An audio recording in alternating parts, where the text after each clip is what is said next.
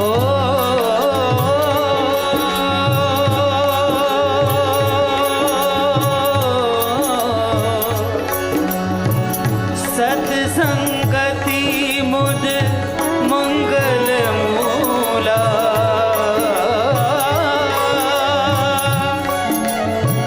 सत्संगति मुद मंगल मूला, सोई फल सीधी सब साधन भूला। ये नहीं मिलेगा वो मिट्टी में हरोगे। नमः शिवाय, नमः शिवाय, नमः शिवाय, नमः शिवाय, नमः शिवाय, नमः शिवाय, नमः शिवाय, नमः शिवाय, नमः शिवाय, नमः शिवाय। દેવગુરુ બૃહસ્પતિ કહે છે મહાદેવ, તમારી ભવ્યતા, તમારું તપ છે, તમારું ધ્યાન છે ભગવાન, તમારી ઉદારતા, તમારી ભવ્યતા છે. બૃહસ્પતિ એવું કેમ ન કહ્યું કે તમારા સોના ચાંદી હીરા મોતી શ્વેતાંબર પિતાંબર લીલાંબર તમારી ભવ્યતા છે? સાચા અર્થમાં આપણી ભવ્યતા આપણું તપ છે, આપણી સાધના છે, આપણો પરોપકાર છે, સેવા ભાવ છે. તેથી બૃહસ્પતિ શંકર ભગવાન માટે શબ્દ પ્રયોગ કર્યો, તપો ભવ્ય. શંકરજીની ભવ્ય સોના ચાંદી હીરા મોતી નથી. મહાદેવની શ્રેષ્ઠમાં શ્રેષ્ઠ કોઈ ભવ્યતા હોય તો મહાદેવની ઉદારતા છે. તપોમયાય ભવ્યાય શિવ શ્રેષ્ઠાય વિષ્ણવે. વિષ્ણુ દેવતાઓ જેમની સ્તુતિ કરે એ શંકરજી છે. કોઈ દેવ એવા ને જે દેવતાએ મહાદેવની સ્તુતિ નથી કરી. ક્યારેક રામનું ચરિત્ર શિવ મહાપડ ગ્રંથમાંથી તમે વાંચો, રામજી નિરંતર મહાદેવની ઉપાસનામાં રત રહે છે. ભગવાન રામજીએ ગર્જના કરી કરીને કહ્યું કે મારું જે સામર્થ્ય છે, મારું જે સામ્રાજ્ય છે એ શંકરજીનો પ્રસાદ છે.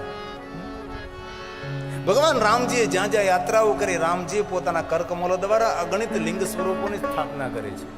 કોઈ કોઈ જગ્યાએ જલ નહીં હતું શંકરજીને જલાભિષેક કરવા માટે, તો રામજી ધરતીમાં બાણ ચલાવે અને રામના બાણ દ્વારા જે જલ પ્રગટ થયું તેને બાણ ગંગા તરીકે પ્રસિદ્ધ કરવામાં આવ્યું છે. એ રામજી છે.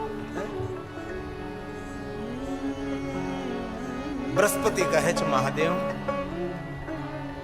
આપનું દર્શન કરતા ભગવાન વ્યાલ પ્રિયા, તમે વ્યાલ પ્રિયા.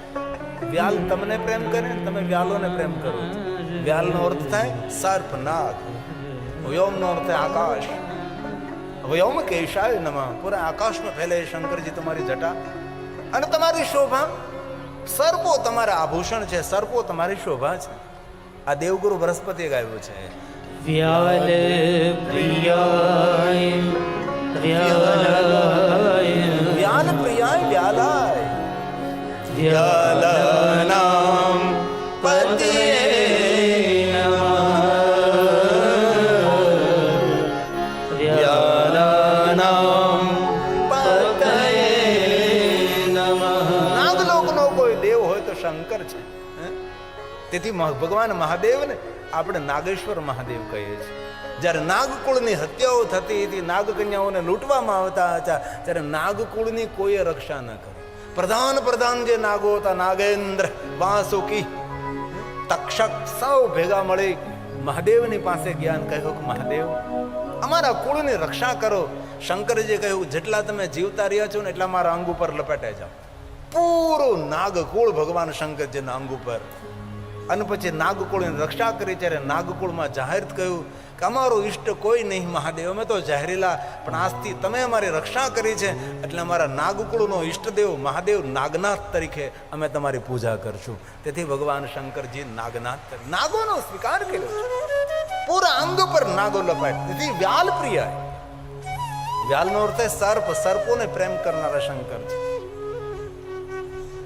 આપણા ભારત દેશની અંદર નાગને મારવો એ ગુનો બને છે. વિજ્ઞાને જાહેર કર્યું છે કે જો ધરતી પર નાગ નહીં રહે તો માનવ જાત પણ નહીં રહે. માનવ જાતને જીવવા માટે નાગોને જીવતા રાખવા પડશે, એ વિજ્ઞાને જાહેર કર્યું. તેથી કોઈ પણ જગ્યાએ હર્પને મરાતો નથી, હર્પને જીવતો જંગલમાં છોડવો પડે છે. તેથી નાગકુળની રક્ષા કરવી. અને એ વાત તો વિજ્ઞાને હમણાં જાહેર કરી કે ભાઈ નાગને મારવું ને, નાગ જો ધરતી પર હશે તો આપણો માનવ જાત સલામત સુરક્ષિત રહેશે. પણ એ વસ્તુ આપણે ઋષિમુનિઓ પહેલા કહી હતી, અને વર્ષમાં એકવાર આપણે નાગ પાંચમ ઉજવીએ છીએ, નાગ દેવતાની પૂજા કરીએ છીએ.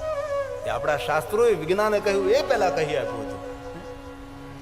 તેથી ભગવાન શંકરજીના રૂપનું વર્ણન છે વ્યાલ પ્રિય. આ બૃહસ્પતિએ ગાયો છે. વ્યાલ પ્રિયાય વ્યાલાય. જેવી રીતે સચિવાલય, જે સચિવો બેઠા હોય, સચિવાલય, દેવાલય, શિવાલય, જીનાલય, જે સમૂહ છે, એ જ રીતે ભગવાન મહાદેવના અંગ ઉપર બધા સર્પો છે. એટલે વ્યાલાય શંકરજીનું નામ છે. વ્યાલ પ્રિયાય નમઃ, વ્યાલાય નમઃ, વ્યાલાનામ પતિએ નમઃ, વ્યાલકુલ દેવતાય નમઃ. આ શંકરજીના બધા નામો છે. તેથી બૃહસ્પતિએ કહ્યું વ્યાલ પ્રિયાય વ્યાલાય વ્યાલાનામ પતયે નમઃ, વ્યાલાનામ પતયે નમઃ. તો આપણું આપણે મંગલ કરવું હોય, વધારેમાં વધારે ભગવાન શિવનું ભજન કરો, ભગવાન શિવને યાદ કરો. ઘણા માણસો એમ કહે કે શંકરજી ભોળા છે. શંકરજી સ્વયં ભોળા નથી. ઘણા લોકો અરે ભગવાન તો મહાદેવ હા ભોળા છે. ના ના ના ના, ભગવાન શંકર ભોળા નથી. જેની ભ્રુકુટી માત્રથી જગતનું સર્જન થાય, જેની ભ્રુકુટી માત્રથી જગતનું સંચાલન થાય, જેમને ઈશારા માત્રથી જગતની રક્ષા થાય, એ ભોળો કેમ હોઈ શકે છે? ભગવાન સ્વયં શંકર ભોળો નથી. આ દુનિયામાં ભલા ને ભોળા માણસો છે ને, એનો ભગવાન છે, એનો નાથ છે, એટલે ભોળાનાથ કહીએ આપણે.